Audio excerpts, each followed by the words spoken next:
ध्यान देने के लिए मौजूद हैं। तस्वीरें देख सकते हैं आप सामने मैच से बैट किया जा रहा है।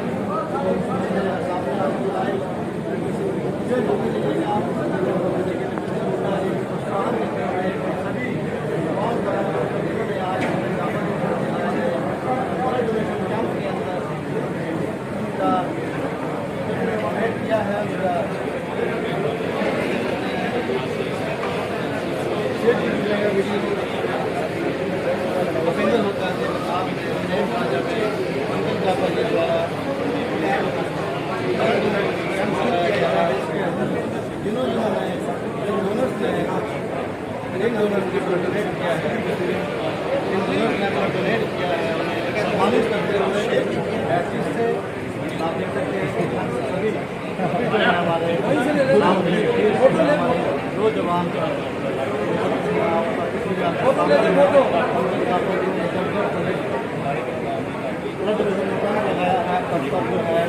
बड़ी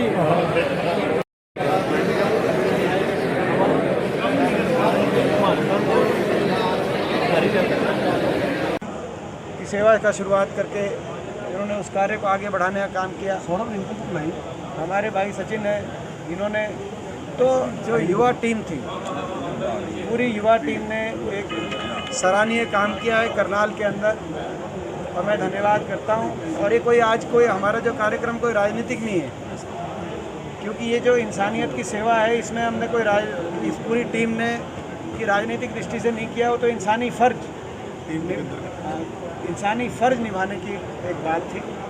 तो जो है अपना मैं बहुत एक बार फिर शुभकामनाएं देता हूँ। आज का आने का मकसद यही था, क्योंकि ये 50वां कैंप इन्होंने लगवाने का जो है आज एक माइलस्टोन पे पहुँचे हैं। तो हम सब पूरी टीम का बहुत धन्यवाद करते हैं। टीम दीपेंद्र के माध्यम से इन्होंने इस कार्य को किया है, हम बहुत धन्यवाद। सर, जो हरियाणा के कांग्रेस में काफ़ी पिछता नहीं चल रही है पंजाब के बाद, किस तरह देखते हैं? कुछ विधायकों ने पिछले दिनों मुलाकात की, ऐसा भी अंदेशा जताया जा रहा है कि हुड्डा साहब अगर नेतृत्व परिवर्तन नहीं होता तो छोड़ भी सकते हैं कांग्रेस। क्या कुछ ये जहाँ तक कांग्रेस पार्टी की बात है, मैं कांग्रेस की शीर्षतम जो कमेटी होती है, कांग्रेस कार्य समिति, कांग्रेस वर्किंग कमेटी, मैं उसका सदस्य हूँ। तो पार्टी के अंदर की कोई भी बात उसी प्लेटफॉर्म पे रखने का हम लोग काम करते हैं, क्योंकि मैं स्वयं कांग्रेस वर्किंग कमेटी का, कांग्रेस कार्य समिति का एक सदस्य हूँ। कांग्रेस एकजुट है, हरियाणा कांग्रेस हमारे कांग्रेस की विचारधारा को लेकर, केंद्रीय नेतृत्व को लेकर एकजुट है और मजबूत है। आज हरियाणा प्रदेश के लोग कांग्रेस की तरफ देख रहे हैं, क्योंकि भारतीय जनता पार्टी की सरकार पूर्णतः इन 7 सालों में विफल हो चुकी है। आज हरियाणा प्रदेश के लोगों के हाथ बहुत बड़ी निराशा इस सरकार से लगी है, और विकल्प के रूप में, एक सकारात्मक विकल्प के रूप में हरियाणा प्रदेश के लोग कांग्रेस पार्टी की ओर, चौधरी भूपेंद्र सिंह हुड्डा जी की ओर देख रहे हैं। इस सवाल का जवाब नहीं दिया आपने, जो खींचतान चल रही है कुमारी। मैंने जवाब दे दिया आपका जी। मैंने आपका सवाल पूछना आपका कर्तव्य है, सही जवाब देना मेरा कर्तव्य है। मैं कांग्रेस, आपको लग रहा है कि भूपेंद्र सिंह हुड्डा जी को विकल्प के तौर पे लोग देख रहे हैं? मैं कांग्रेस वर्किंग कमेटी का सदस्य हूँ। कांग्रेस कार्य समिति जी, आपको पता है जी, देश में गठित होती है, कांग्रेस का शीर्षतम बॉडी है, और पार्टी के किसी भी विषय पे कोई बात हम उसी प्लेटफॉर्म पे रखते हैं। पार्टी के अंदरूनी कोई अगर बात हो तो पार्टी के अंदरूनी विषयों पे बात हम उसी प्लेटफॉर्म पे रखते हैं।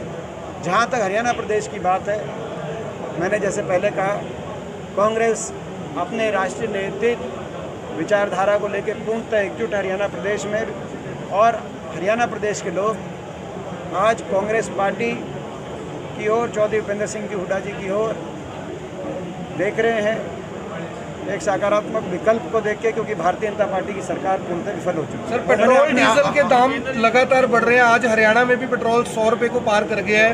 किस तरह से देखते हैं? लोग त्राही त्राही कर रहे हैं, सरकार सुनने को तैयार नहीं है। गैस के जो दाम है वो 850 रुपये सिलेंडर को छू गए हैं, डीजल 100 रुपये पर पहुंचने वाला है, लेकिन किसी तरह की कोई आप लोग प्रदर्शन भी कर रहे हैं लेकिन असर नहीं लग रहा। सरकार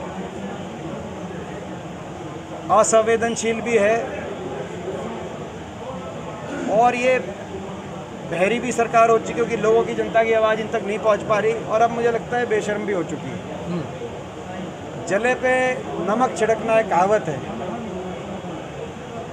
ये धीरे धीरे इस तरीके से जितनी ज़ोर से हम लोग आवाज़ उठा रहे हैं विपक्ष के बतौर विपक्ष के नाते, और पूरा देश उठा रहा है, मैं कहूँ कि केवल विपक्ष उठा रहा है, देश का एक एक नागरिक आवाज़ उठा रहा है आज, कि इतनी महंगाई, दुनिया के मुल्कों में कोरोना के बाद आर्थिक मंदी की लपेट में आए लोगों को राहत देने का काम दुनिया की सरकारों ने किया, पैकेज दिया जिसका सीधा लाभ लोगों तक पहुंचा, गरीब आदमी तक, छोटे दुकानदार तक। आप तमाम मुल्क देख लो, यूरोप की बात हो, अमेरिका की बात हो, एशिया के बाकी मुल्कों की बात हो, सब तक सीधा लाभ पहुंचाने का काम किया गया कोरोना की चपेट में आए लोगों के से राहत जी। हमारे देश में हमारी भारत सरकार ने घोषणा तो करी 20 लाख करोड़ के पैकेज की, मगर उसमें से कितना आप लोगों की जेब में पहुंचा, क्या राहत मिली, किसी को भी मिली हो तो आप बताएं। राहत की बजाय यहाँ पर तो पेट्रोल, डीजल, गैस के सिलेंडर और खाद के कट्टे का रेट बेइंतहा रिकॉर्ड दर पे बढ़ाने का काम हुआ। राहत की बजाय जनता पे और ज़्यादा चोट मारने पहुंचाने का काम इस सरकार ने किया। तो इसकी गलत आर्थिक नीति, मैंने संसद में भी मैं बोला था कि इनकी नीति इस तरह की है कि ये जनता की ये लेऊ सरकार है, लेऊ सरकार। आपको याद होगा संसद के अंदर जो मैंने कही थी, ये देऊ सरकार नहीं है, ये जनता को देने में नहीं, जनता की जेब से लेने में विश्वास करती है, लेऊ सरकार है। ऐसी सरकार आ गई है। ऊपर आरोप लगते थे भ्रष्टाचार की, एक हद होती है निर्दयता की, कठोर दिल होने की भी एक हद होती है, क्योंकि ये जो 7 महीने से देश का किसान आंदोलन कर रहा है, वो देश का किसान है, वो कोई उसके साथ जो बर्ताव जैसा किया जा रहा है, वो देश के किसान के साथ ऐसा बर्ताव कोई भी सरकार करेगी, एक ऐसी कल्पना ही नहीं की जा सकती।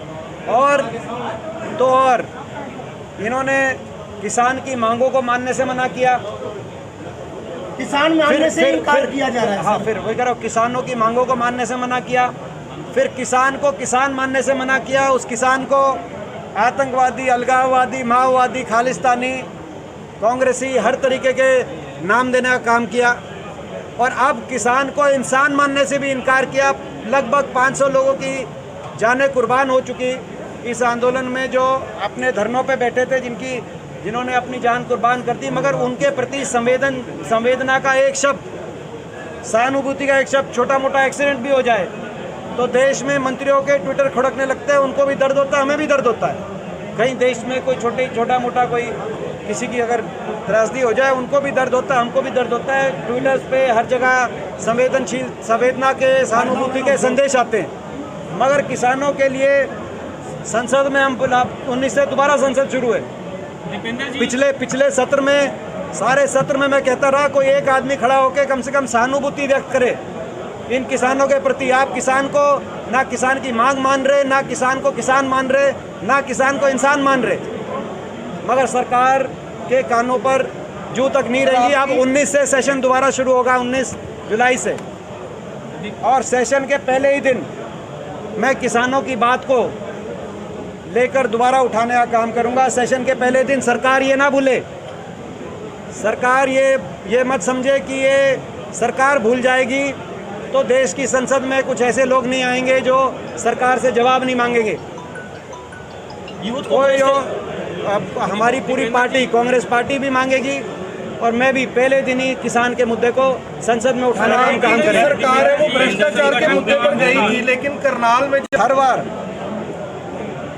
पाक साफ, हुड्डा साहब निकल के आए हैं। 7 साल से लगातार बीजेपी हमें निशाने पे जो रख रही है, उससे स्पष्ट है कि आज भारतीय जनता पार्टी कैसे भी ना कैसे करके साम दाम दंड भेद हर प्रकार की राजनीति करके हुड्डा साहब की बढ़ती लोकप्रियता से घबराते हुए उनको रोकने के लिए हर प्रकार के साजिश षड्यंत्र रचने में लगी हुई है। मगर मुझे विश्वास है हर बार की तरह जो है पाक साफ भी निकलेंगे और मजबूती से हुड्डा साहब निकलेंगे। दीपेंद्र जी, सुप्रीम कोर्ट के जज तक